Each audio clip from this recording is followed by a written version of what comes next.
We're starting. Tomb of Annihilation. Yay. You are all living in Greyhawk somewhere. And for the past several days, the talk of the streets and taverns has been all about the so-called death curse. A wasting disease afflicting everyone who's ever been raised from the dead. Victims grow thinner and weaker each day.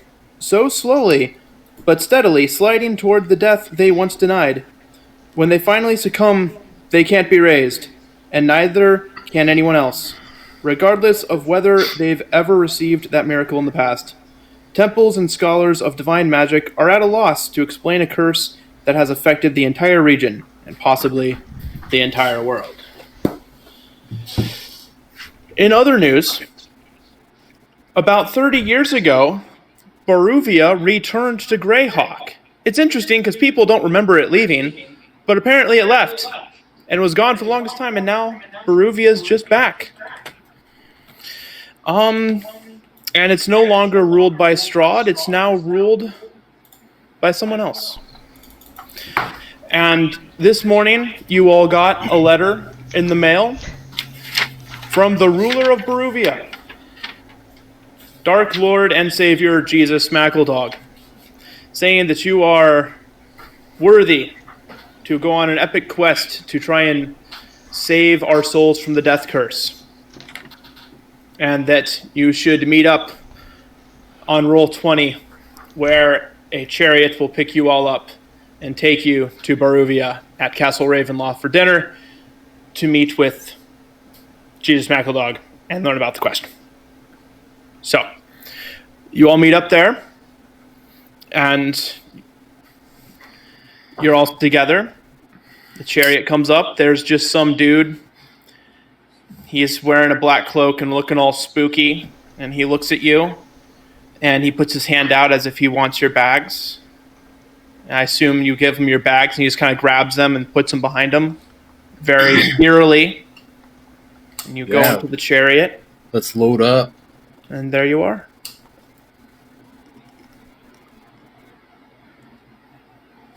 And you're all just sitting in the chariot, awkwardly staring at each other in silence as it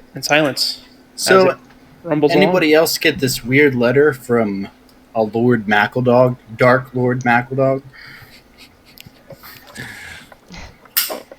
Yes.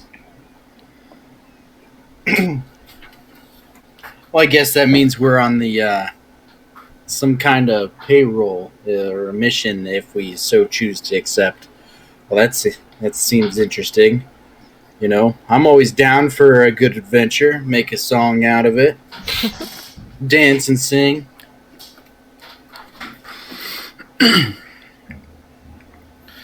Yes. Oh, and just introduce your characters. Say like what race and class you are and stuff for people who we can't all see, of course.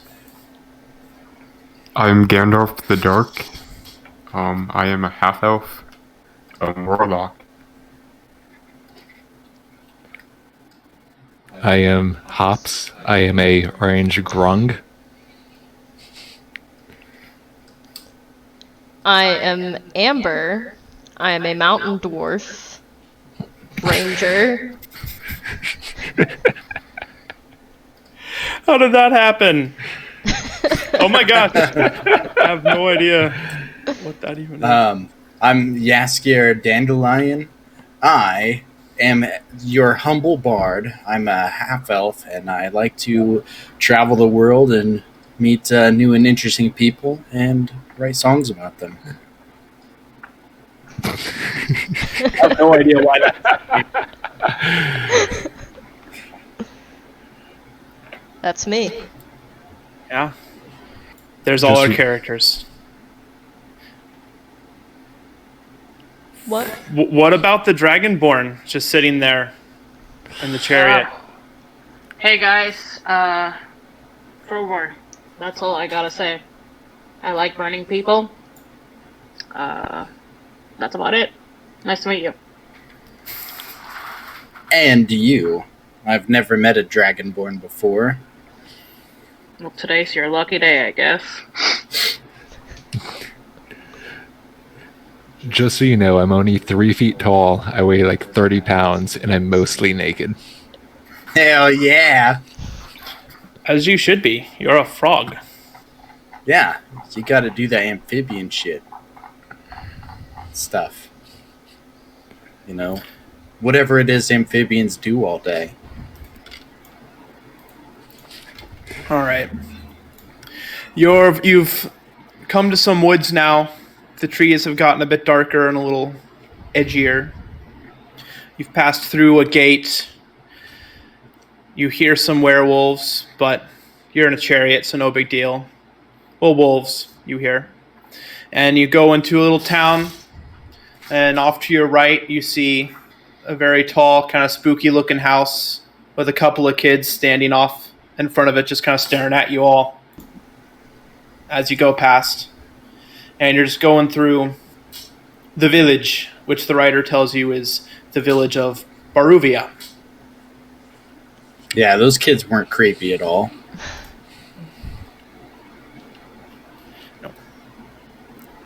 Okay, and you keep going, keep traveling. I guess a while passes. We'll just fast forward because it would take probably a couple days of travel or so, and you make it to Castle Ravenloft. You see it off in the distance. It's tall and imposing and scary looking and creepy, and it's just the typical Dark Lord castle. You're instructed by the driver to exit the chariot, and he says he will take care of your belongings for you. You will have a guest room, and your stuff will be moved to there. Well, Lex. Yes. And he points to the front gate, tells you to just go knock on the front door of the castle, and everything will be taken care of for you. And the driver drives off. And you're left there just standing by yourselves in front of this big castle. I think he just took all our shit. Yoink. You're being too materialistic. Okay, Frogman. I suppose we ought to go meet this Jesus fellow I've been hearing so much about. I guess so. Alright, let's go. I go up and bang on the door unless anybody tells me not to. Okay. So you go up and you bang on the door. And then the doors kind of open outward. And a butler is there standing. He's just very, good evening. We've been expecting you. This way, please. He turns his back to you and starts walking. Do you follow him? Yeah. Yeah. Mm-hmm. Cool. You walk in the first room, and it's just a square room, and there's 4 statues of dragons on either side. He opens up the inner doors at the end of the room. You walk in, the room's now big and octangular. There's no cobwebs anymore, but there's a few stone gargoyles around, and you can now hear some organ music off in the distance. You know, it's kind of like dun, dun, dun, dun, dun, you know. You get led off to the right. You go through another room, and then a door to your right again. He says, through this door. He opens it up for you to go in. And you see through the open door, there's a very long table set with wine and candles and all sorts of food that just smells delicious. And at the very end of the room, you see a sort of caped figure, kind of elevated, playing the pipe organ. Classic instrument. I'll go plop in one of the chairs and grab myself a flagon of wine. You know, might as well drink on this guy's dime. What do the rest of you do?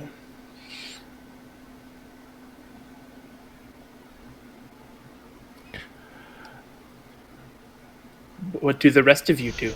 Is there any water nearby? You can assume there's some pitchers of water. You see a glass pitcher of water on the table, pretty I'm gonna be big. dumping that on myself. Oh, okay, you just pick it up, see for it gently, or do you just like? And start off gently. Okay. Okay, I assume the rest of you walk in as well. Yeah. Okay, and you start off gently, and the trickle and the splash alerts the organist, and the pipe organ stops.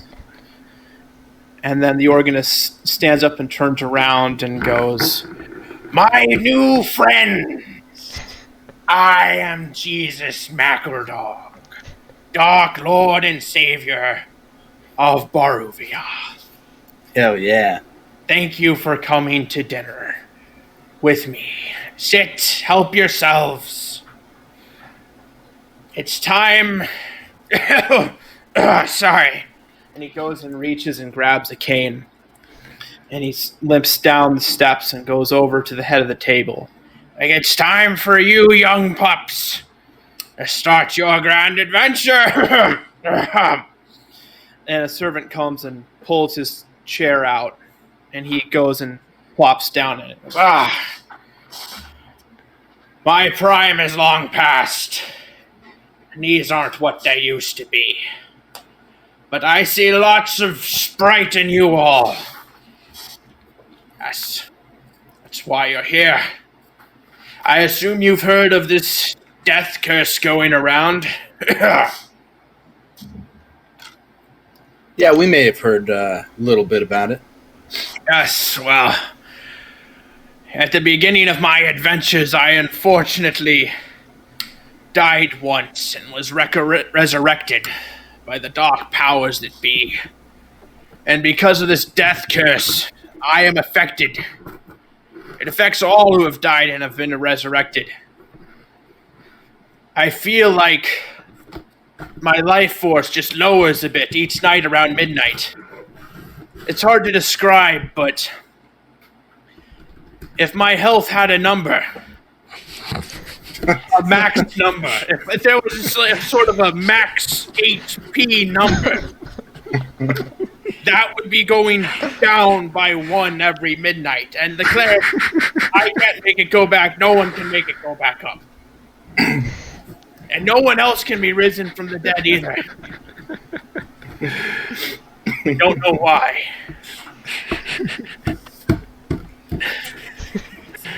So, why don't you tell us what you know about the curse? Do you know maybe origin? Or actually, a better question would be, how much are we going to get paid for all of this? Oh, you're going to get paid. You'll be paid kingly. You see, but beyond the pay, it's more important than that. Because you see, I've got connections with the Harpers, and what they've learned is there's this necromantic device called the Soulmonger. That whenever somebody dies, their soul, instead of going to the outer plane to be with whatever deity they worshipped, or to Hades, their soul gets trapped in the Soulmonger and doesn't go to the outer planes. It stays on the material plane, on this planet. No souls from this planet have made it to any outer plane at all. No one's gone to heaven. No one's gone to Hades. Your very souls, our very souls are at stake. I think you're making a lot of assumptions about existence and God. Well, are you an atheist? Well, In a world full of magic? Nobody can ever know anything. So, who really cares, I suppose? Okay. The Dark Fiend is the one true God. Ah, Jesus. That's all I like to hear. Sounds to me like you, Jaskier, might also believe that this planet is flat. It is a hollow sphere.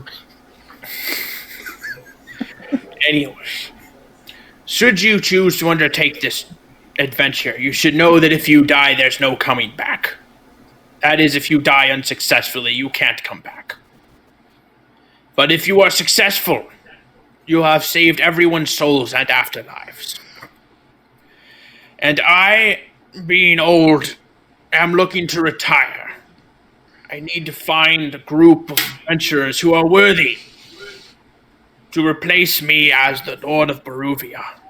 So should you succeed, you all may rule Barovia in my stead as you see fit. That includes all the lands, lordships, titles, and ability to charge taxes as you please.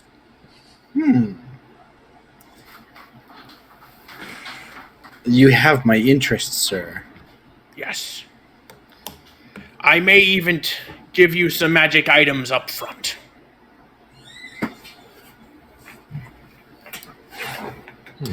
I, of course, will save enough money for my retirement. I will retire in Chult. Chult is my vacation place. I go there on vacation all the time. I have a guest house with one of the merchant princes there. So I'll just retire and leave you all to this. What say you? I'm down. I'm all in. I'm in. All right, then. It's settled. Yeah. All right. Well, pour your drinks, get your food, and eat hearty. For tomorrow, we go to Chult. I'm gonna go over to him. I'm gonna reach out, hold his hand, and say, "Rest. Focus on your health." Thank you. Is he You're wearing such gloves? a kind young frog. Mark, is he wearing gloves?